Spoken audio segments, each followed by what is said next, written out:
chapitre de l'actualité à présent. C'était hier soir les derniers meetings de campagne avant le deuxième tour des régionales en France.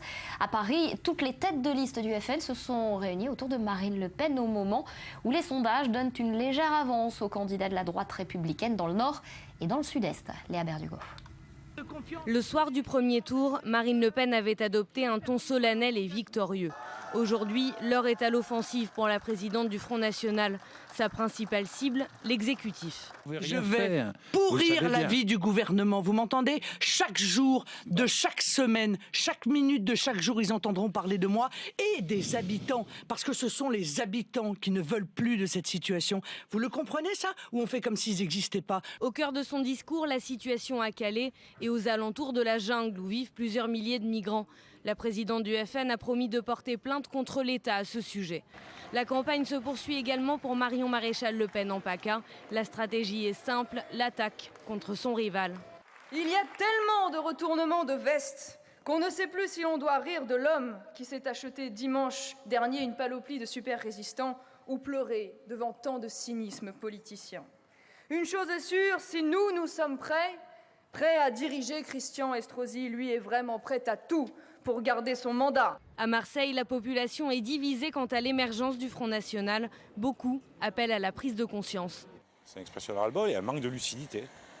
Il y a un manque de lucidité évident. Parce que justement, on a oublié certaines choses à propos des extrêmes. Il faudrait se rappeler un petit peu de l'histoire pour voir quels sont les risques. Je ne dis pas que certains ne vont pas voter en conscience, mais je crois que la plupart ont voté comme beaucoup. En France, on ne vote pas pour quelque chose, on vote contre quelque chose. J'ai des parents d'origine immigrée, etc., d'origine maghrébine. Donc la seule peur que j'ai, c'est qu'ils ne sont pas français, mes parents, ils n'ont qu'une carte de séjour. Donc la peur, c'est l'expulsion de la famille, l'expulsion de certains amis, etc. Pour faire barrage au FN, les socialistes ont appelé à voter pour l'opposition de droite en Nord-Pas-de-Calais-Picardie et en PACA. De récents sondages donnent Marine Le Pen et Marion Maréchal Le Pen perdantes dans ces deux régions.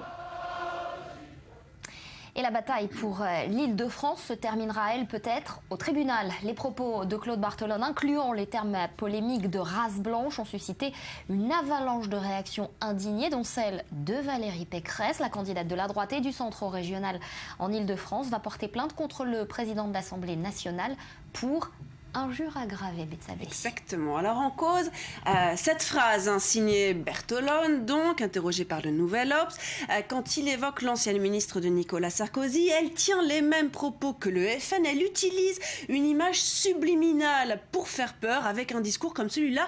C'est Versailles, Neuilly et la race blanche qu'elle défend en creux. Alors bon, on va faire comme si vous aviez pu échapper au tremblement de terre causé par cette formule les dernières 24 heures. Vous avez bien vu, race blanche. Alors nous, on l'a compris, le candidat PS reprend une formule de la droite, celle de Madame Morano, ce que personne ne pourra contester. Et de cette façon, il accuse son adversaire, Valérie Pécresse, de reprendre de façon subliminale, donc, le langage de la dite Morano. Bref, lui l'accuse, elle, de tentative de récupération d'électeurs, le genre de rhétorique plutôt habituel en campagne. Sauf que, Monsieur Barthelone, le terme de race a été subliminalement classé hors champ lexical politique. Oubliez la race, c'est tabou, c'est injurieux. Et tout naturellement, on aurait pu s'en douter, l'équipe de la candidate LR a annoncé hier soir sa volonté de saisir les tribunaux pour injure aggravée. D'aucuns diront qu'elle saisit cette opportunité pour asticoter son adversaire un peu plus, d'autres diront que peut-être elle n'a pas compris le sens de la formule.